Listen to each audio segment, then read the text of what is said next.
Hi everyone, and welcome to another flight that I was super excited to fly. Singapore Airlines, first class on the 777. This was the first of two flights that I took to get from Sydney to Frankfurt via Singapore obviously. Check-in at Sydney Airport was a breeze. As you can see, there was quite a line for economy, and much smaller lines for premium economy and business. However, given there were only 4 first class seats on this plane, my line was empty and I could head straight to the counter. If you're flying out of Sydney in first or business, you can make use of the separate line which leads you to immigration and security.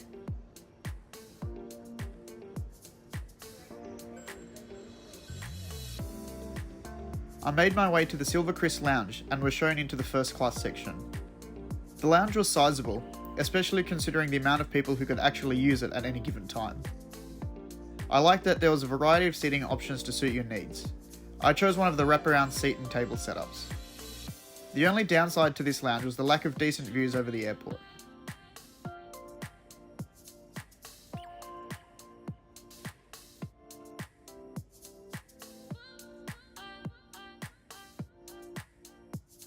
Although there was a small buffet section, a menu was provided so you could order food a la carte. I went for the Eggs Benedict, which was prepared very well.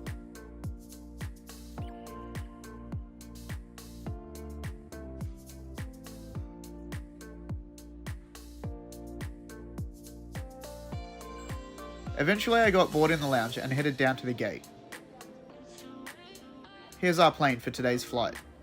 A Boeing 777-300ER with 264 seats in a 4-class configuration. The 777 is the only aircraft in the Singapore Airlines fleet which features a first class. The A380 does have a first class, but it's technically branded as suites and even comes with a different boarding pass design. Boarding was split up into different queues based on travel class. Annoyingly, there was no dedicated first class line. Rather, it was a combined line with business and PPS club members. As you can see, there was already quite a line, and to be honest, I wasn't keen on joining the back of it. Pre-boarding finished and they made a general call for the priority queue to come forward. I subtly walked to the front and asked if it was okay for me to board now. Feel free to judge me, but I think my actions were justifiable. Maybe because there are only 4 first class seats, they don't bother separating it. It's entirely possible that the first class cabin could be empty, so everyone gets lumped in together. Anyway, I made my way down the bridge and was so excited to finally get on board.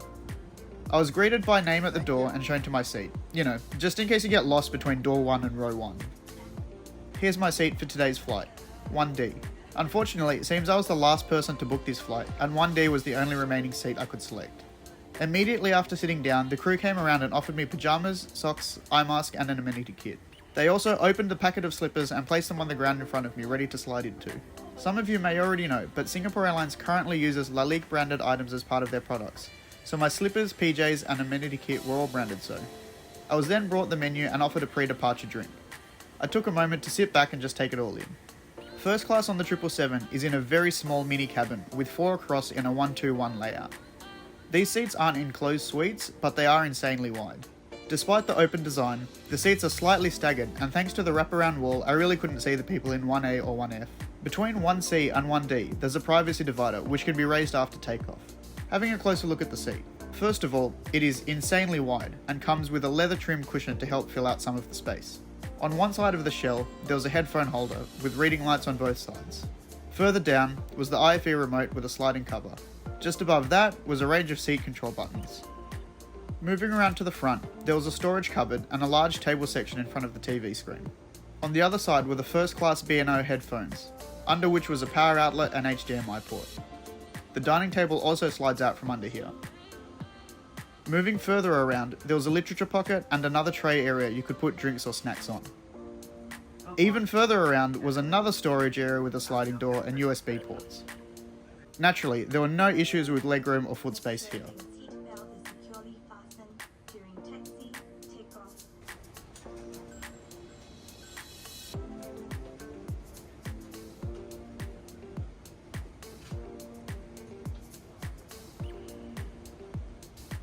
We eventually pushed back and I tried to get whatever footage I could from my middle seat.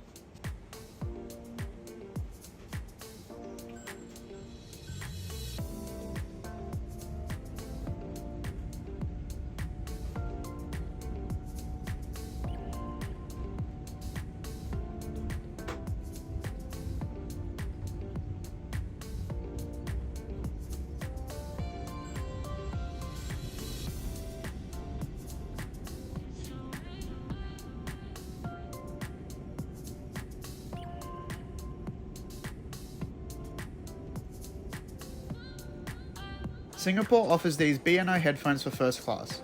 Usually I use my own Bose QCs, but for once the airline offering was so good I used them instead of mine.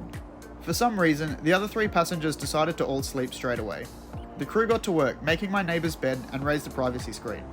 I was in no mood to sleep yet. I wanted to eat and enjoy my seat for a while. Strangely, this was the first time I've ever been on a flight to Singapore where they offered the main meal as the second meal. The first meal for this flight was just a snack, either a sandwich or congee.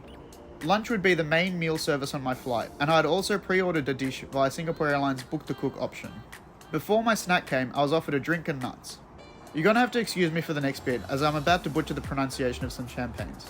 Singapore First recently changed up their first class champagne offering, removing Dong and instead offering a Taittinger Comte alongside Krug. Obviously, pricing varies depending on where you are, but in Australia, either of these options will easily cost you over $300 to $400 a bottle. Here's a closer look at what the seat looks like when it's reclined. The recline was enough, but it isn't particularly deep. The leg rest extended all the way and created a flat and wide space to put your feet up and really spread out. My sandwich was well presented and served on Wedgwood crockery. Unfortunately, the sandwich itself was a bit meh and it wasn't a particularly inspiring meal service. Singapore Airlines is well known for their Chris World entertainment system. There was a vast selection of movies, TV, audiobooks, games and so on. The menus were easy to navigate and the system was quick and responsive overall.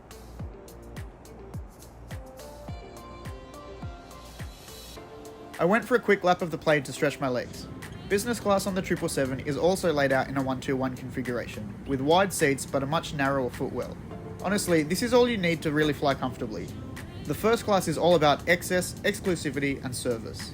It's also worth noting that Singapore Airlines has kept economy in a 9 across 333 layout, compared to a denser 10 across 343 that some airlines offer on the 777. The first class bathrooms on the 777 weren't anything special, but they did have some useful amenities in the drawers. The good thing is that there are 2 lavatories for 4 passengers, so your chances of going whenever you want are pretty good. When I finally got back to my seat, the crew had flipped over the seat and converted it into a bed for me. The Singapore Airlines first class seat doesn't recline or slide into a bed. Rather, you have to flip over the seat backrest, which creates a flat surface. This is topped with a thin mattress pad and plush blankets and pillows.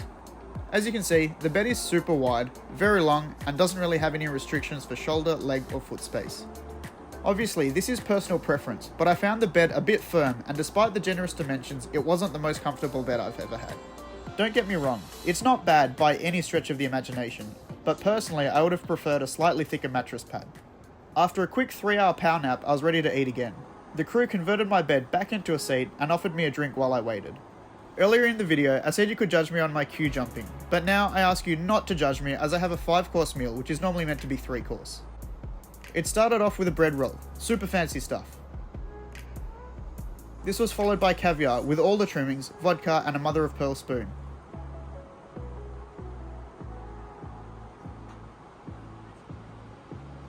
Then my second starter, seared salmon with pickled kohlrabi, edamame and wasabi puree. Finally, it was time for my main dish, my Book to Cook lobster thermidor.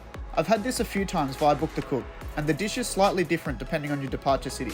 Leaving Sydney, it was amazing. Great meat, great flavour and just well prepared overall. And then, because I love beef, I tried the braised beef short rib. It was good, but not as good as the lobster.